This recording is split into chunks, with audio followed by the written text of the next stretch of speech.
السلام علیکم ورحمۃ اللہ وبرکاتہ۔ دوستوں، میں نفیس اکبر قاسمی۔ مولانا محمود مدنی کے حالیہ انٹرویو سے ملک بھر میں کتنا انتشار پیدا ہو گیا ہے وہ آپ سب کو اچھی طرح معلوم ہے۔ اسی بھڑکاؤ انٹرویو کی وجہ سے اور اسد الدین اویسی صاحب کے خلاف اناپ شناپ بیان کی وجہ سے آج جمعیت علماء میمن بھیڑا تحصیل نجیب آباد ضلع بجنور کے ناظم نے جمعیت سے برطرف ہونے کا اعلان کر دیا ہے۔ آئیے ہم دیکھتے ہیں کہ کیا ہے ان کے لیٹر پیڈ میں۔ چنانچہ انہوں نے لکھا ہے: محترم و مکرم جناب حضرت مولانا محمود مدنی صاحب دامت برکاتہم العالیہ، السلام علیکم ورحمۃ اللہ وبرکاتہ۔ انتہائی معذرت کے ساتھ آپ کی خدمت میں عرض ہے کہ ابھی گزشتہ چند دن قبل آپ کے ایک انٹرویو نے ملک کے مسلمانوں کو بے چین کر دیا ہے، جس میں آپ نے بیرسٹر اسد الدین اویسی صاحب کے متعلق جو باتیں کہی ہیں، اولاً تو میں آپ کی ان باتوں کو ڈس ایگری کرتا ہوں۔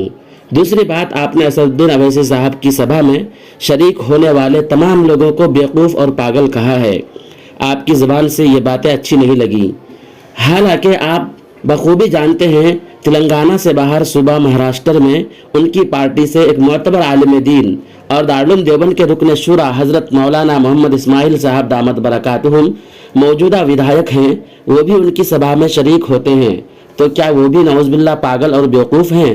تیسری بات، اس انٹرویو میں آپ نے NRC کے بارے میں جو کہا ہے، اس سے بھی آپ کی نیت اور موقف پر سوال کھڑے ہوتے ہیں۔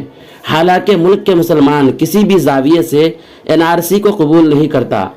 آپ کے اس انٹرویو سے ملک کے لاکھوں کروڑوں مسلمانوں کا دل ٹوٹا ہے۔ اس لیے میں جمعیت العلماء شاخ میمن بھیڑا کے عہدہ نظامت سے برطرف ہونے کا اعلان کرتا ہوں اور حضرت مولانا محمود مدنی صاحب کی اس پالیسی سے اختلاف رکھتا ہوں۔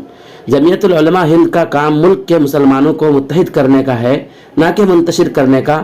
گستاخی کی معذرت۔ محمد اسجد رحمانی القاسمی، امام و خطیب جامع مسجد موسیٰ پور۔